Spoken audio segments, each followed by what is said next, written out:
साल 2015 कराची में ऐसी सख्त गर्मी पड़ी कि कुछ ही दिनों में 1000 से ज्यादा लोग अपनी जान खो बैठे।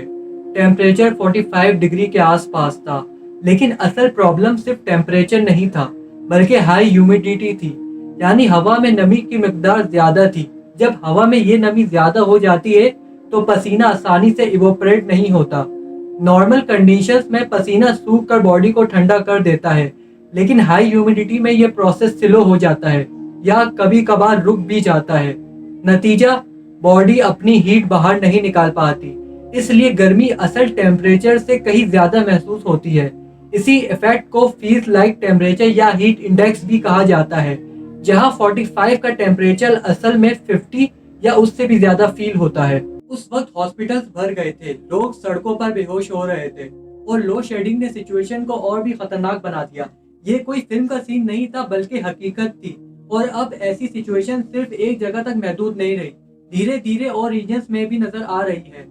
खास तौर पर साउथ एशिया और गल्फ कंट्रीज में, पाकिस्तान, सऊदी अरेबिया और यूएई जैसे मुल्कों में टेम्परेचर अक्सर 45 से 50 डिग्री तक पहुंच जाता है, और जब इसके साथ ह्यूमिडिटी भी हाई हो तो ये कॉम्बिनेशन इंसानी जिस्म के लिए बहुत ज्यादा डेंजरस हो जाता है। ये इलाके पहले से ही गर्म थे, लेकिन हीट वेव अब ज्यादा इंटेंस और ज्यादा खतरनाक तरीके से बढ़ रही है। इस वीडियो में हम देखेंगे कि ये बढ़ती हुई गर्मी लोगों की जिंदगी को कैसे अफेक्ट कर रही है, सेहत, इकोनॉमी और डेली लाइफ पर इसका क्या असर है, कौन लोग सबसे ज्यादा इफेक्ट हो रहे हैं, और ये मसला इतनी तेजी से क्यों बढ़ रहा है। क्योंकि एक्सट्रीम हीट अब सिर्फ सीजनल इशू नहीं रहा, बल्कि ये एक सीरियस खतरा बन चुकी है, जिसे अगर अभी कंट्रोल नहीं किया गया तो आने वाला वक्त और भी मुश्किल हो सकता है। एशिया और गल्फ कंट्रीज दुनिया के सबसे गर्म इलाकों में शुमार होते हैं। इसकी एक बड़ी वजह उनकी जियोग्राफिकल लोकेशन है। ये रीजन सब ट्रॉपिकल डेजर्ट बेल्ट का हिस्सा है, एक ऐसा जोन जहां हाई प्रेशर सिस्टम अक्सर एक्टिव रहता है। ये हवा को नीचे की तरफ दबा देता है, बादलों को बनने से रोक देता है और आसमान को साफ रखता है। और जब बादल ही ना हो तो धूप बिना किसी रुकावट के सीधा जमीन को गर्म करती रहती है। इसके अलावा मिडिल ईस्ट और बाकी एरियाज में डेजर्ट का बहुत बड़ा हिस्सा है। डेजर्ट की जमीन दिन में जल्दी गर्मी एब्जॉर्ब करती है और रात को वो गर्मी वापस रिलीज करती रहती है, जिसकी वजह से एनवायरनमेंट कंटिन्यूअसली गर्म रहता है। बारिश भी बहुत कम होती है, इसलिए हवा में नमी नहीं होती और कूलिंग का नेचुरल प्रोसेस काम नहीं करता। अगर इस कंपैरिजन को थोड़ा और समझें तो यूरोप का क्लाइमेट इससे बिल्कुल डिफरेंट होता है। वहाँ ज्यादातर इलाके नॉर्दर्न लैटिट्यूड में है, जहाँ धूप का एंगल वीक होता है, इसलिए हीट इतनी इंटेंस नहीं होती। साथ ही अटलांटिक ओशन का असर भी होता है, जो टेम्परेचर को बैलेंस करता है, गर्मी को मॉडरेट और सर्दी को माइल्ड रखता है। इसके अलावा यूरोप में फॉरेस्ट ज्यादा हैं, जो नेचुरल कूलिंग में हेल्प करते हैं। लेकिन अब मसला सिर्फ नेचुरल गर्मी का नहीं रहा, इस गर्मी का असर सब पर बराबर भी नहीं होता। सबसे ज्यादा अफेक्ट वो लोग होते हैं जो रोज इस गर्मी में काम करते हैं, जैसे कंस्ट्रक्शन वर्कर्स, मजदूर और डिलीवरी राइडर्स। उनके लिए गर्मी सिर्फ डिस्कम्फर्ट नहीं होती, कभी कभी ये उनकी हेल्थ के लिए सीरियस रिस्क बन जाती है। यहाँ हम छोटी छोटी चीजों से उनकी हेल्प कर सकते हैं, जैसे धूप में काम करने वालों को पानी ऑफर कर देना या थोड़ी देर के लिए शेड मिल जाए तो वो भी बहुत फर्क डाल देता है। ORS जैसी सिंपल चीज भी डिहाइड्रेशन से बचने में मदद करती है। साथ ही अपनी प्रोटेक्शन भी जरूरी है। अननेसेसरी धूप से बचें, पानी ज्यादा पिएं और पीक आवर्स में थोड़ा एहतियात करें। एसी यूज करना गलत नहीं है, एक्सट्रीम गर्मी में ये जरूरी भी होता है, लेकिन जब एक एरिया में बहुत ज्यादा एसी एक साथ चल रहे होते हैं तो वो कमरों की गर्मी बाहर निकाल कर एनवायरनमेंट को धीरे धीरे और गर्म कर देते हैं।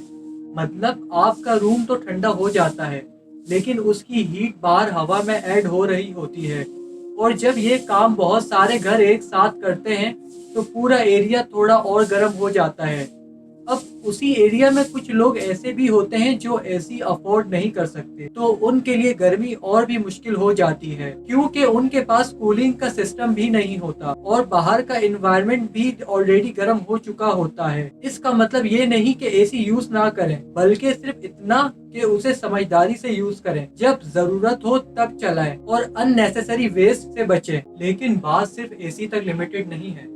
अगर हम ओवरऑल माहौल को देखें तो एक और चीज भी उतनी ही इम्पोर्टेंट है, اور وہ ہے درخت۔ اگر انٹرنیشنل لیول پر دیکھیں تو کچھ کنٹریز گرینری کو بہت سیریسلی لیتی ہیں، جیسے سنگاپور۔ وہاں شہر کو ایسے ڈیزائن کیا جاتا ہے کہ ہر جگہ ٹریز، پارکس اور پلانٹس ہوں۔ نئی بلڈنگز بھی اس طریقے سے بنائی جاتی ہیں کہ ان کے ساتھ گرینری کو انکلوڈ کیا جائے۔ اس کا ریزلٹ یہ ہوتا ہے کہ وہاں گرمی اتنی زیادہ فیل نہیں ہوتی، کیونکہ ٹریز اور پلانٹس انوائرمنٹ کو نیچرلی ٹھنڈا رکھتے ہیں۔ اب اگر ہم اپنے شہروں سے کمپیئر کریں جہاں کنکریٹ زیادہ اور ٹریز کم، تو فرق کلیئرلی سمجھ آتا ہے۔ وہاں انوائرمنٹ کمفرٹیبل ہوتا ہے اور یہاں گرمی زیادہ انٹینس لگتی ہے۔ اس لیے اب بہت سی کنٹریز گرینری کو صرف ڈیکوریشن نہیں سمجھ رہی، بلکہ سٹی پلاننگ کا ایک امپورٹنٹ حصہ بنا رہی ہیں۔ اب جب ہم یہ دیکھتے ہیں کہ دنیا کے کچھ کنٹریز میں ٹریز کو کتنی امپورٹنٹ دی جا رہی ہے، تو پھر ایک اور ریئلٹی سامنے آتی ہے کہ ہمارے یہاں اکثر ٹریز کو کٹ کر دیا جاتا ہے اور اسے اتنا سیریس ایشو نہیں سمجھا جاتا۔ بہت لوگ کہتے ہیں کہ کوئی بات نہیں، ایک ٹری کاٹ کے 10 اور لگا دے، لیکن اصل میں بات اتنی سمپل نہیں ہوتی۔ ایک بڑا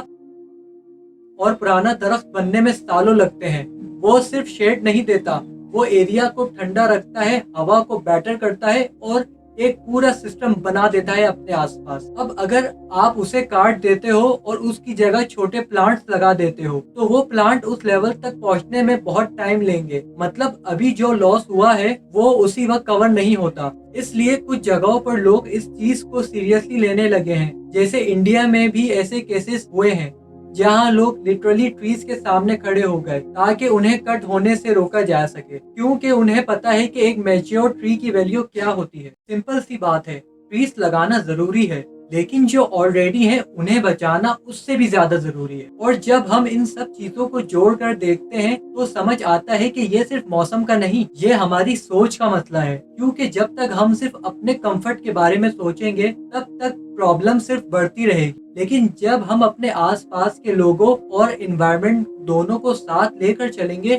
تبھی ریئل تبدیلی آ پائے، اور شاید تبھی ہم اس گرمی کو صرف ایک ویدر نہیں بلکہ ایک سمجھنے اور حل کرنے والا ایشو بنا سکتے ہیں۔